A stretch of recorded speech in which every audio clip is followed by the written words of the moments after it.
ሰላም የቻናላችን ቤተሰቦች በያላችሁበት ሰላማችሁ ይብዛ እያልን በዚህ ቻናል አማርኛ፣ እንግሊዘኛ፣ ሂሳብ፣ ኦሮሞኛ እንዲሁም ሌሎችን የትምህርት አይነቶች እናስተምራለን። መማር መከታተል ለምትፈልጉ ሁሉ እንዲሁም ህፃናትን ማስተማር የምትፈልጉ ወላጆች ከታች ከቪዲዮ ላይ ባስቀመጥነው ስልክ በኢሞ፣ በቴሌግራም፣ በዋትሳፕ እንዲሁም በተለያዩ ሶሻል ሚዲያ አማራጮች ደውላችሁ አናግሩን። ዛሬ ይዤላችሁ የመጣው የአማርኛ ፊደላትን በእንግሊዘኛ እና በአማርኛ ይሆናል ማለት ነው። አማርኛ እያነበባችሁ እየጻፋችሁ እንግሊዘኛ ለማንበብ ወይም ለመጻፍ ለምትቸገሩ በቀላል መንገድ መረዳት ትችላላችሁ ማለት ነው። ወይም እንግሊዘኛ እያነበባችሁ ደግሞ አማርኛን ለማንበብ ወይም ለመጻፍ ለምትቸገሩ ሁለቱንም በቀላል መንገድ ማወቅ ወይም መረዳት ትችላላችሁ። ለቻናሉ አዲስ የሆናችሁ ላይክ፣ ሼር፣ ሰብስክራይብ በማድረግ ቻናሉ ተቀላቀሉ። ወደ ያዝነው ወደ ትምህርታችን ስንሄድ ይቺ ማናት? ይቺ ቸ፣ ቸ፣ ቹ፣ ቺ፣ ቻ፣ ቼ፣ ች፣ ቾ። እስኪ በእንግሊዘኛ ስናየው ደግሞ ቸ ስንል የቸ ተነባቢ ሲኤች ማለት ነው። ሲኤች ሲኤች ኢ ቸ CHU ቹ CHI ቺ CHA ቻ CHIE ቼ CH ች CHO ቾ ቾ።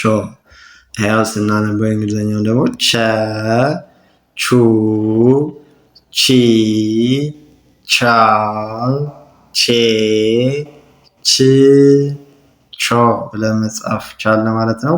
የእንግሊዘኛ ፊደሎች አናባቢዎች ሁሌም ቋሚ ናቸው። የአንደኛ ፊደል ከሆነች ኢ ነው ማለት ነው። አናባቢው ኢ የአንደኛ ፊደል። የሁለተኛ ፊደሎች ደግሞ ዩ፣ የሶስተኛ አይ፣ የአራተኛ ኤ፣ የአምስተኛ አይ ኢ ማለት ነው። የስድስተኛ አናባቢ የለውም ራሱ ች ነው። የሰባተኛ ፊደላት ደግሞ ኦ ነው ማለት ነው። አናባቢ ሁሉም ፊደላት ተመሳሳይ ናቸው ማለት ነው አናባቢያቸው። እዚህ ስንመጣ ይቺ ማናት? ነ፣ ነ፣ ኑ፣ ኒ፣ ና፣ ኔ፣ ን፣ ኖ። እሺ ነ ስንል የነ ተነባቢ ኤን ናት ማለት ነው። ኤን ኢ ነ፣ NU ኑ፣ NI ኒ፣ NA ና፣ NIE ኔ፣ N ን፣ NO ኖ ኖ። ስናነበው ነ፣ ኑ፣ ኒ፣ ና፣ ኔ፣ ን፣ ኖ ብለን መጻፍ ቻለ ማለት ነው። ከዚህ ስንመጣ ይቺ ማናት? ይቺ አማርኛዋ ኘ ማለት ነው። ኘ፣ ኙ፣ ኚ፣ ኛ፣ ኘ፣ ኚ፣ ኞ። እሺ የኘ ተነባቢ ማናት? የኘ ተነባቢ ጂኤን ማለት ነው። ተነባቢ GNE ኘ፣ GNU ኙ፣ GNI ኚ፣ GNA ኛ፣ GNIE ኘ፣ GN ኚ፣ GNO ኞ። ስናነበው ኘ፣ ኙ፣ ኚ፣ ኛ፣ ኘ፣ ኚ፣ ኞ። እሺ በዚህ መንገድ ካነበባችሁ ወይም ካያችሁት አማርኛንም ሆነ እንግሊዘኛን በቀላል መንገድ ማንበብ፣ መጻፍ ወይም መረዳት እንችላለን ማለት ነው። ወደ ቀጣዩ ስነድ ይቺ ማናት? ይቺ የ፣ የ፣ ዩ፣ ይ፣ ያ፣ የ፣ ይ፣ ዮ። እሺ የየ ተነባቢ ማናት ማለት ነው? ዋይ ናት ማለት ነው። ዋይ ኢ የ ዋይ ዩ ዩ ዋይ አይ ይ ዋይ ኤ ያ ዋይ አይ ኢ ዬ ዋይ ይ ዋይ ኦ ዮ ዮ ስናነበው የ ዩ ይ ያ የ ይ ዮ ዮ። እሺ ከዚህ ስንመጣስ አ አ ኡ ኢ አ ኤ እ ኦ። እሺ አን ኤ እንደ አ ነው ማለት ነው የምናነባት። ኤ አ ዩ ኡ አይ ኢ ኤ አን ኢ ኤ አይን እ ኦ ኦ ብለን እናነባቸዋለን ማለት ነው። ከዚህ ስንመጣ ይቺ ከ ከ ኩ ኪ ካ ኬ ክ ኮ። እሺ የከ ተነባቢ ኬ ናት ማለት ነው።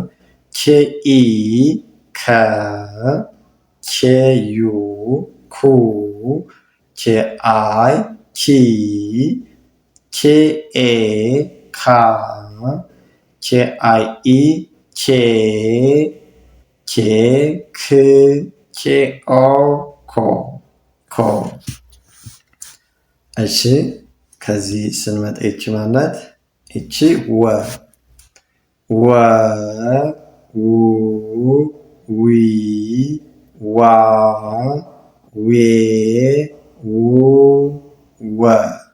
እሺ የወ ተነባቢ ደብሊው ናት ማለት ደብሊው ኢ ወ ደብሊው ዩ ው ደብሊው አይ ዊ ደብሊው ኤ ዋ ደብሊው አይ ኢ ዌ ደብሊው ው ደብሊው ኦ ወ ወ።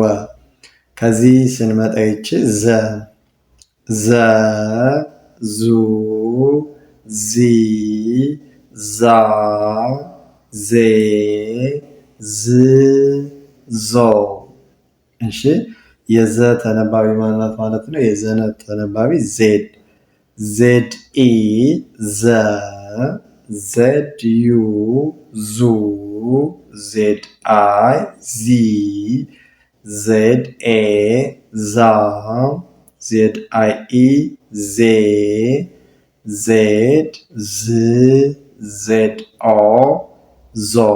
እስቲ ስናነበው ዘ ዙ ዚ ዛ ዜ ዝ ዞ። ከዚህ ስንመጣ ይቺ ዠ ዠ ዡ ዢ ዣ ዤ ዥ ዦ። እሺ የዠ ተነባቢ ዜድ ኤች ማለት ነው። ዜድ ኤች ዜድ ኤች ኢ ዠ ዜድ ኤች ዩ ዡ ዜድ ኤች አይ ዢ ዜድ ኤች ኤ ዣ ዜድ ኤች አይ ኢ ዤ ዜድ ኤች ዥ ዜድ ኤች ኦ ዦ ዦ። እሺ በዚህ መንገድ ካየነው አማርኛንም ሆነ እንግሊዘኛ የሚያስቸግረንን በቀላል መንገድ ማንበብ ወይም መረዳት እንችላለን ማለት ነው። አማርኛ ካነበብነ እንግሊዘኛ ለማንበብ 10 ያሉ ፊደሎችን ማየት ማለት ነው። ወይም እንግሊዘኛ እያነበብነ አማርኛ ማናነብ ከሆነ ዠ ከሆነ እንግሊዘኛ ዠ ነው ማለት ነው። በዚህ መልኩ መረዳት ይቻላል። በበለጠ ማንበብ መጻፍ እንፈልጋለን፣ በቅርብ ቀን ጎበዝ አንባቢ መሆን እንፈልጋለን ለምትሉ እንዲሁም ህፃናትን ማስተማር የምትፈልጉ ወላጆች ከታች ከቪዲዮ ላይ ባስቀመጥነው ስልክ በመደወል ማለትም በኢሞ፣ በቴሌግራም፣ በዋትስአፕ እንዲሁም በተለያዩ ሶሻል ሚዲያ አማራጮች ደውላችሁ አናግሩን። መማር መከታተል ለምትፈልጉ ሁሉ በኦንላይን መማር መከታተል ትችላላችሁ። በቀን 1 ሰዓት በመመደብ የስራ ሰዓታችሁን በማይገፋ ሀገር ውጭም ሆነ ከሀገር ውስጥ ሆናችሁ በቀላል መንገድ መማርና መከታተል ትችላላችሁ ማለት ነው። ከቪዲዮ ላይ ባስቀመጥነው ስልክ ደውላችሁ አናግሩን። መልካም ጊዜ፣ ሰናይ ቆይታ ተመኘ